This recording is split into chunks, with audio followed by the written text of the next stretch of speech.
नमस्कार साथियों, मैं रोहन ओसवाल और मेरे इस यूट्यूब चैनल पर आप सभी का स्वागत है। साथियों, इस वीडियो में हम अपनी सात्विकता को कैसे बढ़ा सकते हैं, इस विषय पर चर्चा करेंगे। साथियों, यदि हमें अपने आध्यात्मिक स्तर को ऊंचा करना है तो इसके लिए हमें अपने अंदर के सत्वगुण की वृद्धि करनी पड़ेगी। और जिस प्रकार आध्यात्मिक उन्नति को सबसे ज़्यादा नुकसान पहुंचाने वाला ग्रह राहु होता है, उसी प्रकार सात्विकता को भी सबसे ज़्यादा नुकसान पहुंचाने वाला ग्रह और कोई नहीं है, राहु है। लेकिन एक सच ये भी है कि राहु इसी सात्विकता से डरता भी है। कहने का मतलब ये है कि अगर हम अपने अंदर के सत्वगुण को बढ़ाने का विशेष प्रयास करें तो निश्चित रूप से ये राहु का भी एक उपाय होगा, राहु भी नियंत्रण में आ सकेगा। तो सात्विकता को बढ़ाने का सबसे पहला उपाय ये है कि हम प्याज और लहसुन का त्याग करें। ये चीज़ें वैसे भी राहु के अंतर्गत आती हैं और हमारे अंदर तमोगुण की बढ़ोतरी करती हैं, तो इनको छोड़ना हमारे लिए अति आवश्यक है।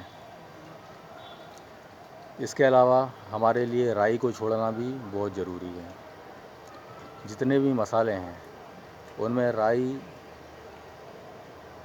सात्विकता को सबसे ज़्यादा नुकसान पहुंचाती है।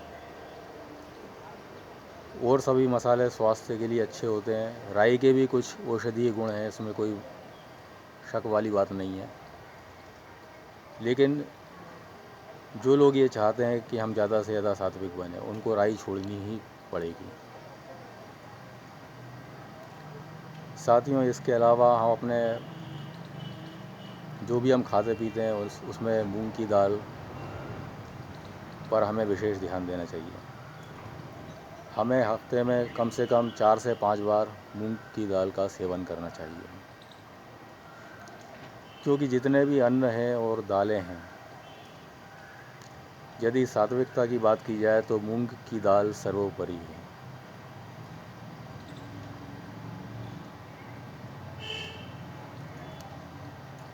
लेकिन हमें एक बात का और ध्यान रखना होगा कि मूंग की दाल का सेवन हम शुक्रवार के दिन न करें।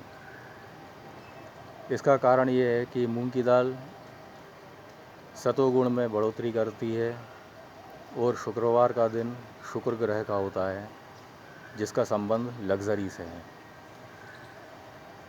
कहीं ना कहीं सात्विकता और लग्जरी दोनों एक दूसरे की विपरीत चीज़ें हैं, दोनों एक दूसरे के विरुद्ध हैं।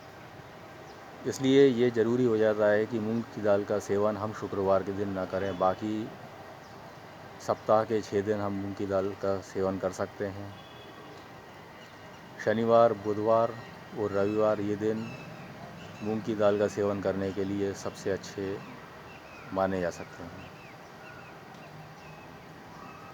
इसके अलावा साथियों, हमें एक बात का और ध्यान रखना पड़ेगा।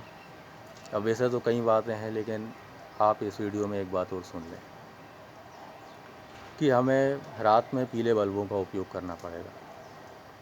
हमें पीले बल्बों का उपयोग करना शुरू करना होगा।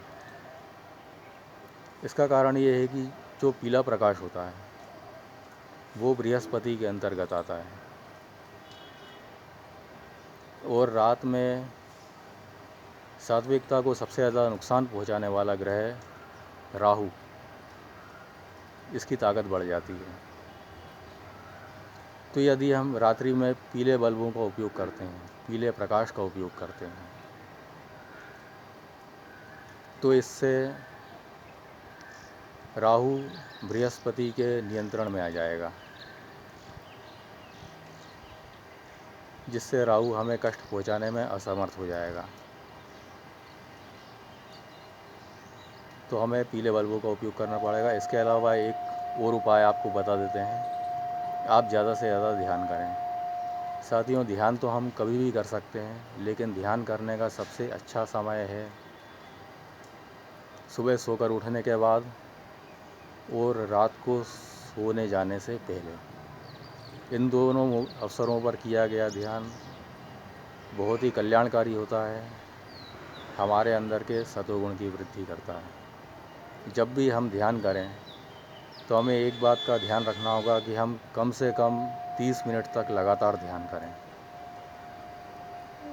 जितने भी उपाय आपको इस वीडियो में बताए गए हैं, यदि आप वे सभी करेंगे तो निश्चित रूप से आपके सात्विकता के स्तर में बढ़ोतरी होगी और यहीं से आध्यात्मिक उन्नति का मार्ग खुलेगा। यदि हमें आध्यात्मिक उन्नति करनी है तो हमें सबसे पहला ध्यान अपने अंदर के सतोगुण पर भी ही देना होगा। हम कितने ज़्यादा सात्विक हैं, हमें यही देखना होगा। हमें अपने अंदर की सात्विकता को बढ़ाना होगा। साथियों, अगर आपको ये वीडियो पसंद आया हो तो आप इसे लाइक शेयर अवश्य कीजिएगा। धन्यवाद।